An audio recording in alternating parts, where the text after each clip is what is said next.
Hello, friends.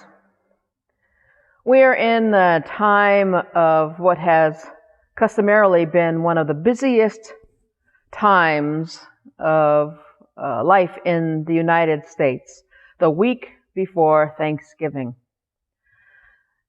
I have many wonderful memories of Thanksgivings, of days gone by. We would go over the river and through the woods to grandmother's house. We went. My grandmother and grandfather, my mom's parents, would host us almost every year that I was growing up. I can remember being at their home in Schenectady. And it wasn't just about the delicious food that we had, of course. Well, we had that. But it was about the love and the warmth and the laughter. Oh, how we laughed. We played games together and just truly enjoyed one another's company.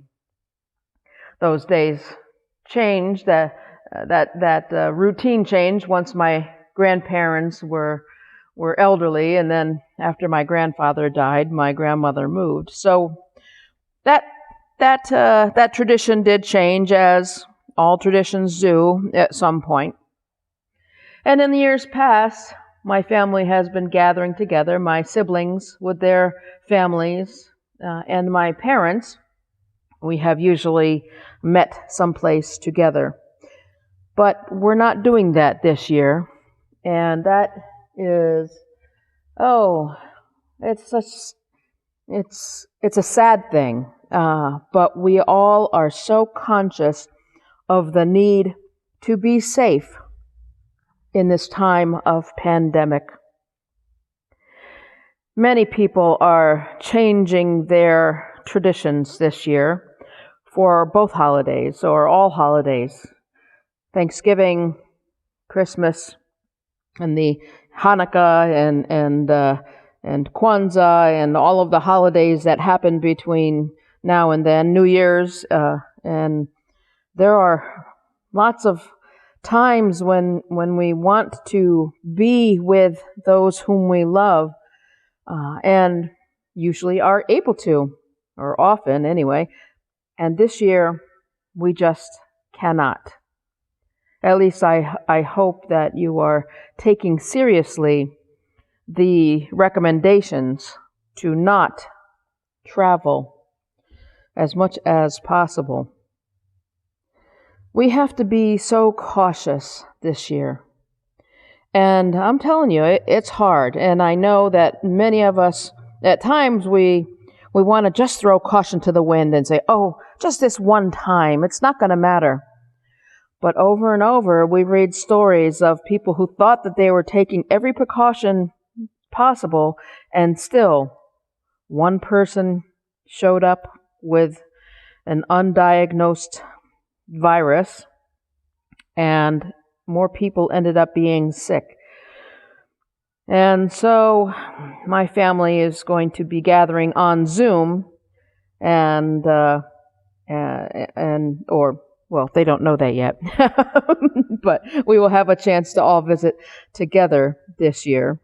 And I hope to see them virtually. And I've been able to spend a little time with my parents very cautiously in the last few months. So I'm hoping that I will be able to spend a little time with them, very socially distant, and wearing a mask and a face shield.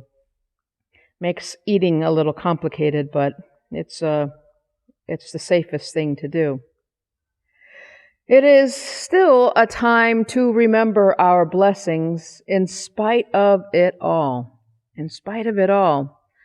And we are always blessed, although we know sometimes it doesn't feel that way.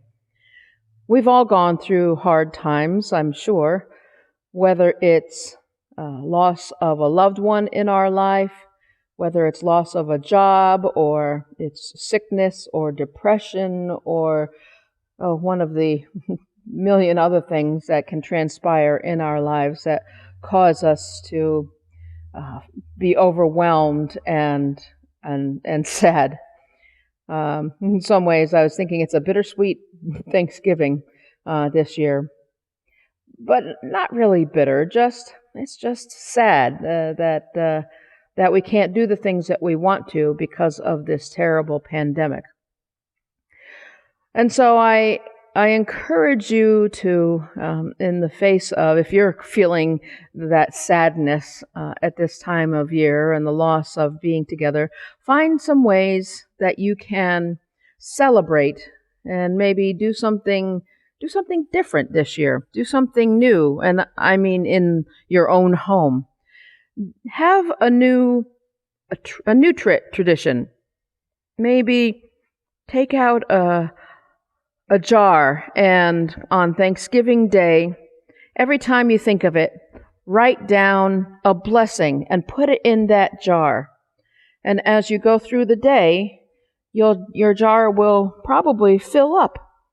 And at the end of the day, you can take that jar out and take all those blessings out and spread them out on the table before you, and truly give thanks for all of those wonderful blessings. The little things, the big things. Whether we have the ability to be with family, that could be a blessing, hopefully. I celebrate, and I'm grateful for my I call them my fur and feather children, my cats and dogs and my parakeet. I'm thankful for them. Those are multiple blessings. Certainly the blessings of having a roof over my head, having wonderful churches that I can serve. Oh, just so many things. There are many, many blessings for which I personally am thankful. So whether you do something like that and have a blessing jar, or something else, take a walk in the morning if you're in a place where there's some good weather, sing a song, whatever it is, do something that maybe you haven't done in Thanksgiving's past, and make a new tradition for yourself. And then call your family and friends. Set up some Zoom or FaceTime chats with people that you love. Connect with others and connect with God. We know that Thanksgiving is just a day that is, well, it was inaugurated by a president, but it's really, for Christians, it's a day out of all of the days on which we give thanks. As Christians, we're invited and challenged and, expected to be grateful, to be filled with gratitude for all things and in the midst of all things. Our scriptures remind us again and again that no matter what is going on in life, that God is with us, that even when we walk through the valley of the shadow of death, God is with us. That no matter what has befallen us, God is with us.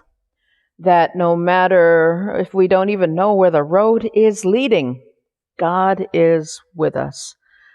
And so as we enter into this holiday season in a different way this year, I pray that you will feel the power of God with you, that you will count your blessings, quite literally, and whatever way you can do that and want to do that. I hope that you will be able to connect with others and share the love that you have with your own families and friends, and the love that we all have with God, which is with us always, not at one particular time of year or another, but always. Let us give thanks to God who is good, and know that we are blessed, we are loved, we are not alone. May you have a happy Thanksgiving. Amen.